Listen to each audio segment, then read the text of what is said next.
Good afternoon, Quasar Markets Live. We've got such a great session here for you. I've got world famous Dr. Alan Ellman straight back from Vegas. How are you doing today, Miss Dr. Ellman? Well, I'm on Quasar Market Live. How much better can it get, Howard? Absolutely, absolutely. I know you were just speaking at a big conference out in Las Vegas, so we're so happy you were able to join us. I will say that your IBIT has been a big viewed video, our biggest so far with you. I didn't mention that before we came on, Okay. and I've actually re-aired it a couple of times, so people are excited. I hope that you got the same kind of reaction in Las Vegas from your demonstrations and Oh yeah, presenting. the feedback was great, and the crowds were large, and it was a great experience, as I told you before, including visiting the Sphere, which is a must for any of your viewers who end up going to Las Vegas. I'm with you Absolutely. there. I've heard such great things. We were talking about it. I can't wait to get out there to do it.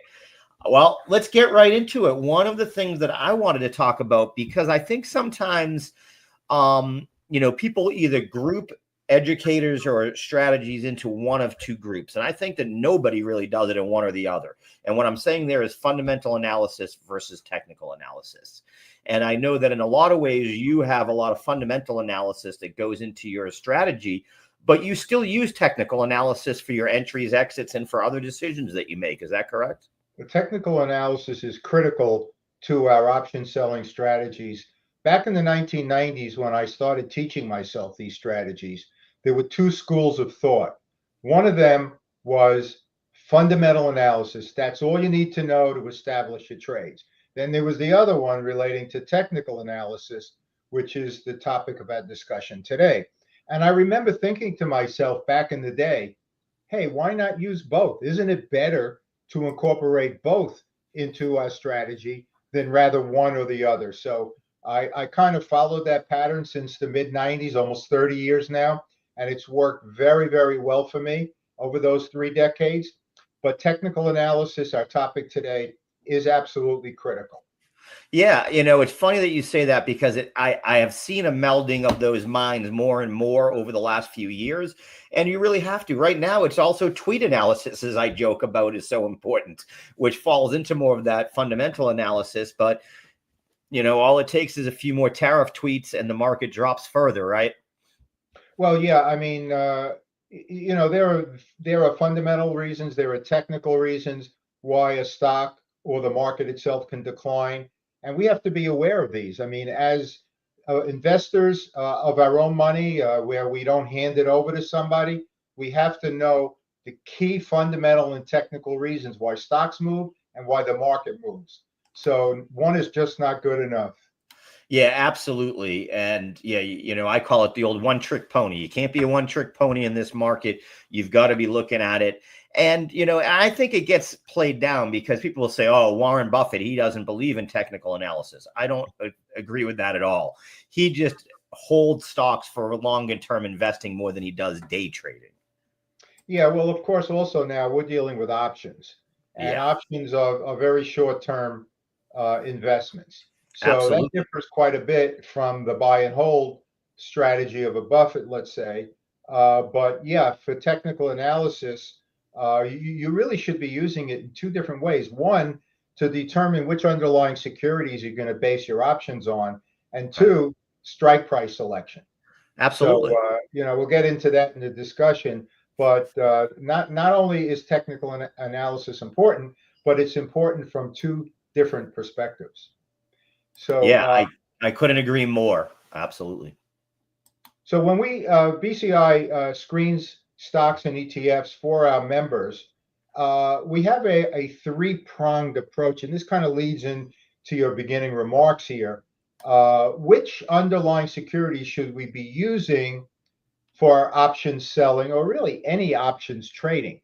And we have a three-pronged approach. So one of them is fundamental analysis, as you alluded to earlier. Now, why is that so important? Because that's actually my first step. My first step is to identify elite performing underlying securities. The Right. reason it's so important is because the big boys, the institutional investors, just love securities and companies that are elite performers from a fundamental perspective, sales and Yep. earnings growth. So you know what? If those guys like fundamentally sound companies, then so do I, because they move probably 70% or more of the market, more than Absolutely. retail investors like you and me, Howard. So Now, I'd also point out that you compare a lot your techniques with real estate, right? With owning real estate. And where do you want to buy real estate? On, everybody paid extra to get on Wall Street or to get on or to buy Park Avenue, right? right, right. So the quality of the underlying security is critical, because when we sell an option, the first thing that happens is cash is brought into our account. Yeah. But we have a liability, and we have a contractual obligation to sell those shares. So our enemy is share price decline. So if we select securities that are elite performers from a fundamental perspective, and from a technical perspective, and from common sense perspectives, and I'll get to that in a second, we're off to a good start, because those stocks, although yes, they can fall in price, are less likely to fall in price than those that fall short of those requirements. So yeah, fundamental, technical, which we'll talk about. And just briefly, let me say, common sense principles that don't fall into the other two categories can be avoiding an earnings report, cash allocation, diversification, minimum trading volume, things along those lines. So those are the three prongs of the screening we do. And but technical analysis is the topic you wanted to discuss today. I'm happy to do it. And we'll discuss the 4 indicators that I use for the last now 30 years successfully with Okay. these strategies. And then I'll show you what a bullish price chart would look like, one that's mixed and one that's bearish. Absolutely. I love it. Of course, only if it moves for me. Okay, so we just alluded to that a few seconds ago. We start with fundamental analysis, then we go to the common sense principles that I alluded to, and then finally reading a price chart, because we want to know all about trend and momentum regarding the price action of this underlying security. Is this a good stock to buy or write a put option today? It may Right. be yes today, it may be no 2 months from now. That's why we're constantly updating our technical analysis for our premium members. Absolutely. So here are the 4 indicators that I use, and I always tell my members, look, these are the ones I've been using for 30 years now. They've worked extremely well for me over those 3 decades. But you may have one that you really like, and that's okay. You're not married to the ones that I use, but I'm happy to share with you the ones that I've been using for so long. So, but as long as they contain trend identification, momentum, and they should always be a volume component to justify or confirm the other indicators, and maybe look for something like negative volume divergence. And what that means is, let's say we have a chart pattern with a stock that's heading to the moon. It's like on a 45-degree angle. Beautiful chart. But then let's say, hypothetically, that if we take a look at the volume, we see the volume is declining. It's heading in the opposite direction. Well, that's a red flag. So if we see that negative volume divergence on that rocket ship heading to the moon, we may say, you know what? I have a stock that is not showing negative volume divergence, that's just as good as the other one in every other way. I'm going to go with the other one. Or you might say, this is really the best of what I have. Maybe I'll write an in the money call to give myself a little extra protection to the downside. So it can influence technical patterns, can influence not only should I use that stock, but also what kind of strike, a more aggressive strike or a more defensive strike.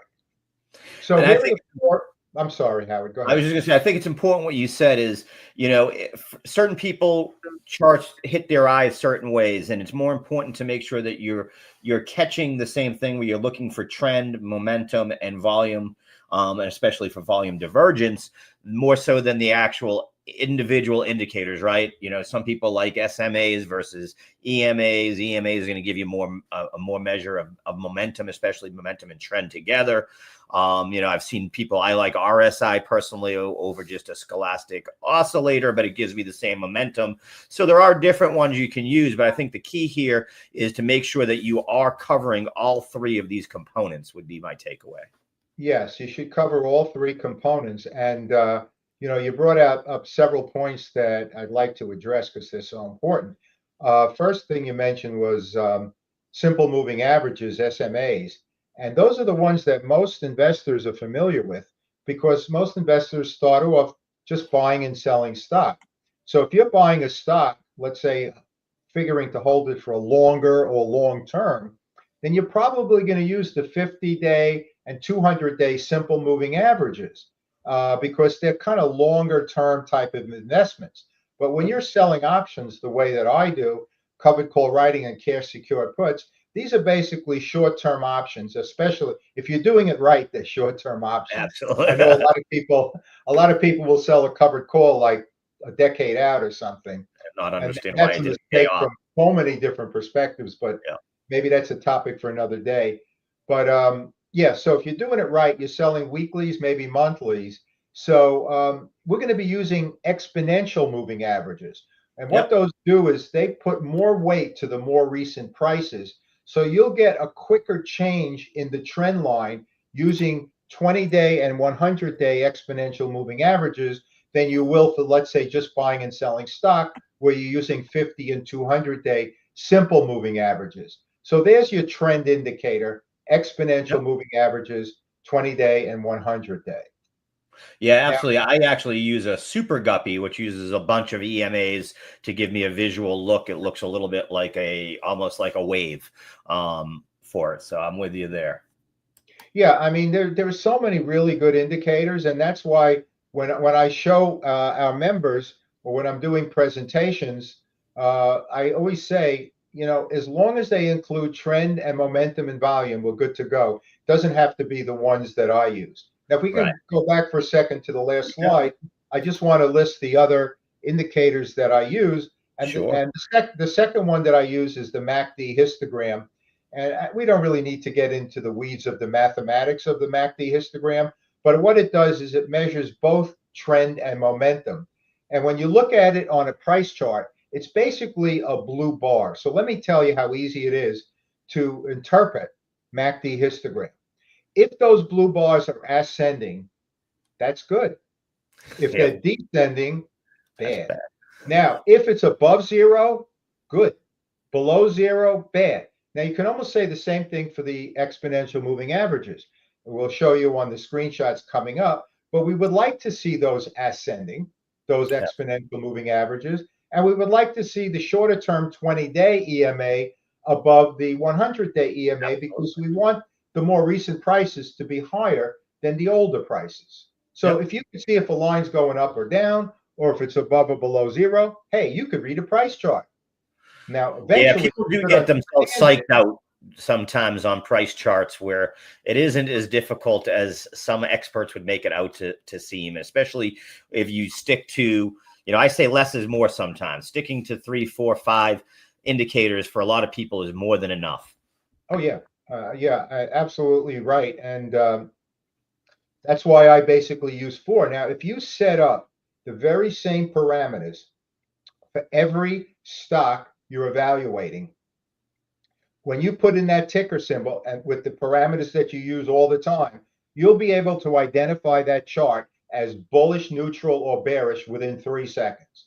That's how long it's going to take. Now, when you're first starting out, it may take you a few dozen slides or examples of charts to get comfortable with it, because at the beginning it's a little intimidating and you see these lines and waves going all over the place. What the heck is going on here? But then after a while, you're seeing the same thing over and over again, and you'll, like that, be able to identify it. So, I want your viewers to know that although if you've never done technical analysis or reading a price chart before, it's no big deal, and it won't take you long at all to become very, very comfortable with it.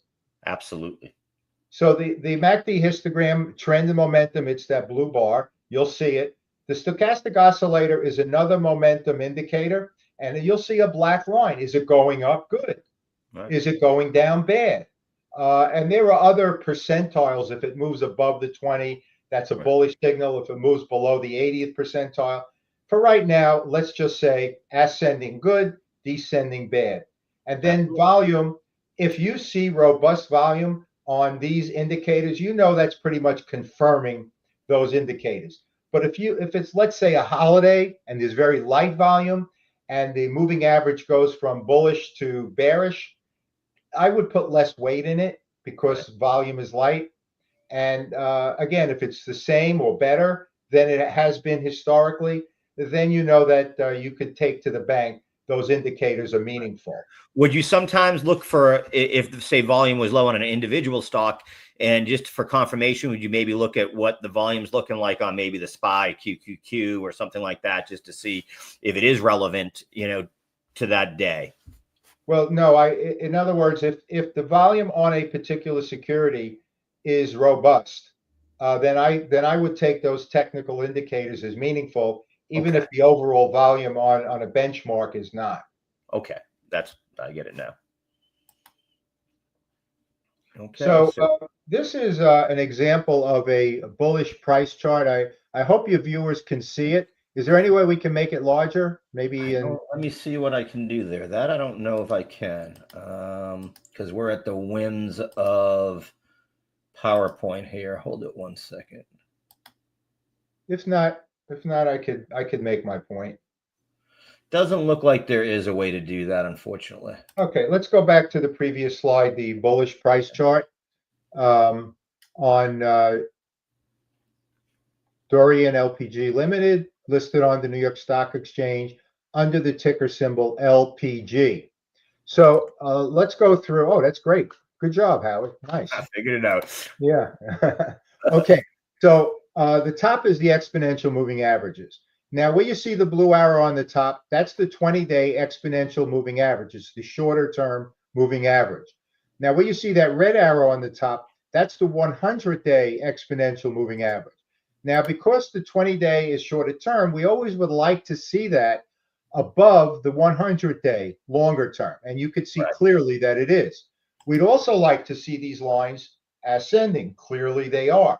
And finally, the price bars, or if you like candlesticks, we like to see those at or above the 20-day exponential moving average, which you could see definitely they are. So if you just said, what do you have to say about the trend identifying exponential moving average indicator? Absolutely bullish signal. Now let's move down to the MACD histogram.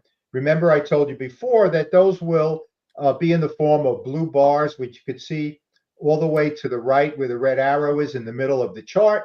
And you could see clearly that those are above zero and they are ascending.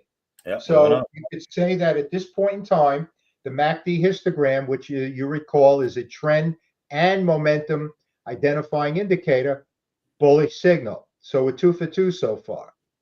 Now we move down to the stochastic indicator, oscillator rather, which is that black line, the long red arrow on the lower third of the graph.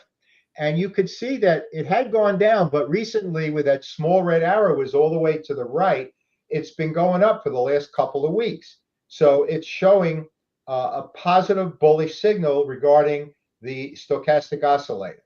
So now, Howard, we are 3 for 3. Now, is volume confirming this? Well, in the green oval there, yes, it is. The volume bars are pretty much historically the way they've been over the last 6 months. We're not experiencing negative volume divergence. So I'm telling you, within 3 seconds, if you do the same kind of technical chart setup, it doesn't have to be the one I do, but the one that you're comfortable doing, 3 seconds, boom, bullish price chart. Yep, absolutely. Let's look at a mixed price chart. Mixed one, the same stock. And you could see that, let's start on the top with the exponential moving averages. Now, you could see that we still have the 20-day above the 100-day EMA, so that's good. But you could see where that green arrow is all the way on the top right, that the whoops, sorry about that. There you go. You could see that the price bars are starting to move down. So although it's still above the 20-day EMA, was saying, let's see what's doing with the other indicators, Yeah, because because it that's definitely looks like it wants to retest it for sure, right? yeah, it's coming down. Is it going to bounce back, or what's going on with the other indicators? So now let's look at the MACD histogram. Now it's a little hard to tell, but where that green arrow is in the middle, that is barely above zero. And you could see that those blue bars are beginning to descend in the Yeah. same way that the 20-day, the price bars are beginning to move down on the top. Turnover So also, we yeah. got two bullish signals, but both of them beginning to show perhaps signs of weakness. Now let's look at the stochastic oscillator number 3, and you could see that that's beginning in the last week or so, that's beginning to show a bearish signal. It's beginning to decline. Yep. And it dropped below the 80th percentile, which when you get into a little more detail, that is a bearish signal. When it goes from above 80 to below 80, that's a bearish signal. So we got barely aggressive, barely bullish, and we have a beginning of a bearish signal with the stochastic oscillator. And are these signals true? Well, you could see the volume is definitely robust. So yes, what Yep. would we call this? As I have on the top, a mixed price chart. So what the heck does that mean? Well, it means the following. If we have another stock and everything is the same from a fundamental perspective, from a common sense perspective, but one stock has a bullish price chart and the other one has this price chart, I'd go with the other one. Right. Makes sense. Also, if we decide to go with this one, then I'm more likely to use an in the money call strike to give myself the additional downside protection given by the intrinsic value component of that call option. Now, if I'm selling 5 contracts, Howard, that doesn't mean all 5 are going to be in the money. I might go 3 in the money, 2 out of the money. I may make a mix. But what I'm saying is knowing how to read a technical chart helps us not only in selection of the underlying security, but also selection of the strike price. Right, managing it from there. That's what I was going to ask. I was going to say, if you had walked in and the first chart was what got you into the trade, and then you were looking maybe the next week at the one that you've put in front of us, that I was going to ask, and you said it. You would be looking more at in the money call strikes versus out of the money call strikes to give yourself a little bit more breathing room, so to speak, within your trade strategy, right? That's a good point. I might have gone out of the money in week 1, and then the chart is beginning to turn a little bit. Then I might thought, you know what? Now I'm going to go in the money to give myself that protection.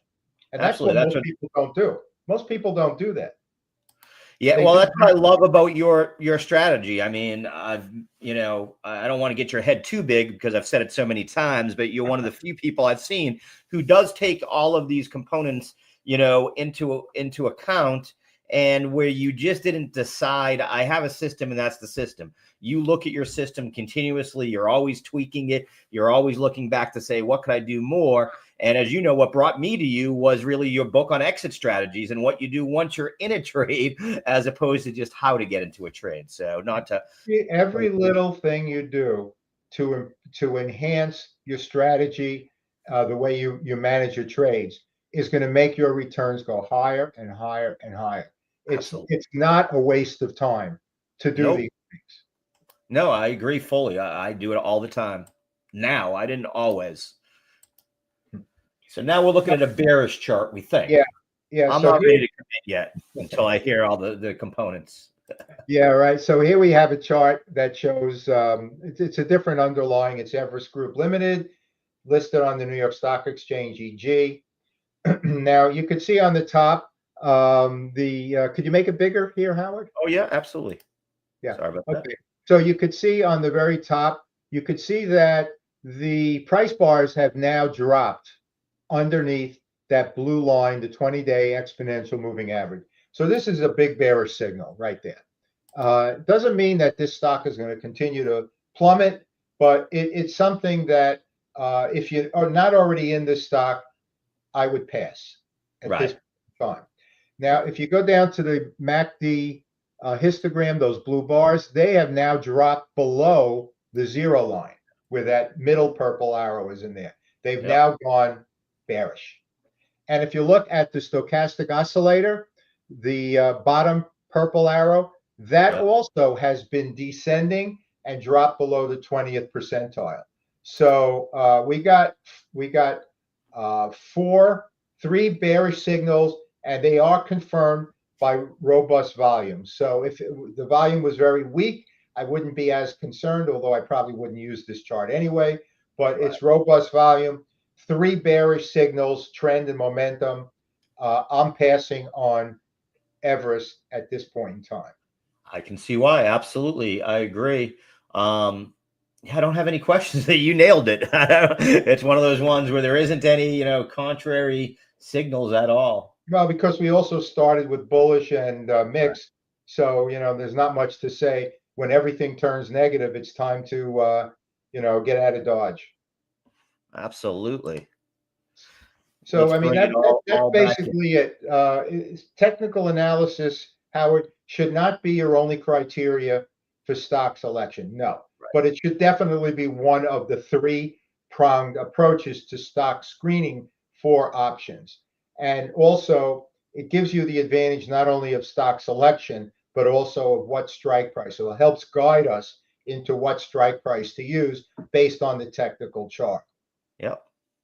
Yeah, I couldn't agree more. Like you said, too. Um, you know, if there's a mixed price chart, you will get in there, but you will do it with the idea of having an in the money call to protect more to the downside. So you're tailoring your strategy to the market in front of you, not just playing the hand. You got to play the hand you're dealt, right? Right. I mean, what again, there's no guarantee when you go into the trade using in the money and the stock turns around and starts heading up north. Uh, I never say to myself, "Oh, geez, I was wrong. I should have gone out of the money." No, you're not wrong.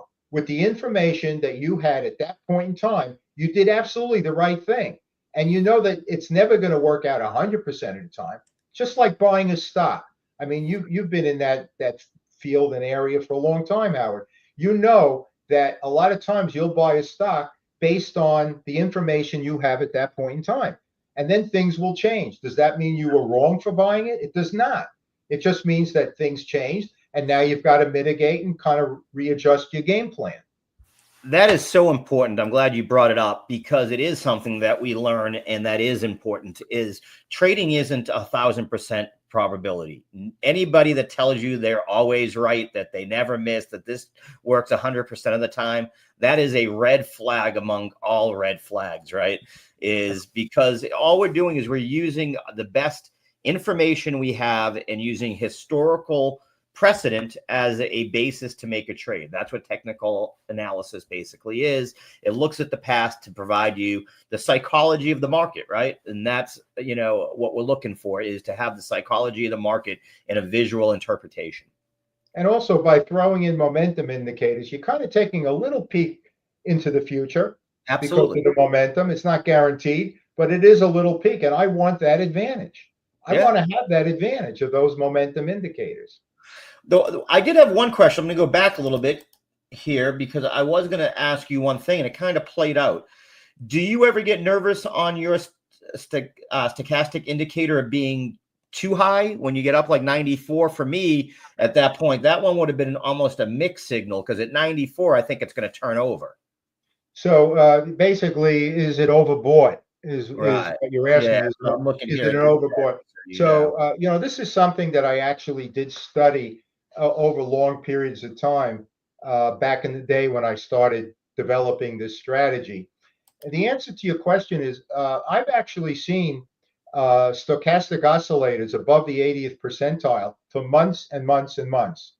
And because we have the advantage of doing weekly and monthly positions, not long term, weekly Right. and monthly positions, we can actually reevaluate our bullish or bearish assumptions 12 times a year, 52 times a year. Right. So if we see that stochastic oscillator, as we did in one of the slides, start to indicate like a bearish turn, we can Yep. reevaluate for the next upcoming cycle. It's not like we're stuck with it. So no, I'm not afraid if it's in the overbought or above the 80th percentile at all. Now, if I And that's see a interesting, because downturn, I don't get nervous because I come from the world of Bitcoin where it can stay at, it goes to 90 and can sit there and just take off, from it the same way it can go to 12 and still have downside. So I'm used to that world. I wasn't sure. So that's good to know that translates over to your strategy a lot too. absolutely, you will see a lot of securities that remain above that 80th percentile for the stochastic oscillator for months. And Okay. if you were afraid of that and you got out of it, you would have missed out on a lot Absolutely. of money. That's why I wanted to ask, because I would have been looking at that a little nervous for the overbought area because just that's the way that I was sort of trained. So that's good, good for it. And like I said, I use an RSI as opposed to the slow STO, so it might be a little bit different there too, and how that plays out. So. Well, thank you so much, Dr. Ellman. This was great. It gives people a view of what to look for. It also shows people, what the three charts, and you don't need everything to be, what I would also take as a takeaway from this is you don't necessarily need to have all four indicators just pointing straight sky high. There are different approaches to your strategy based upon what it is set up as, though, right? That's a great evaluation of everything we talked about today. Is that mixed price charts shouldn't scare you, but should help guide you as to how to craft that particular trade. I love it. We're going to end on that note because I do think that is the key takeaway from today. Thank you so much, like always, Dr. Ellman, and we will have you back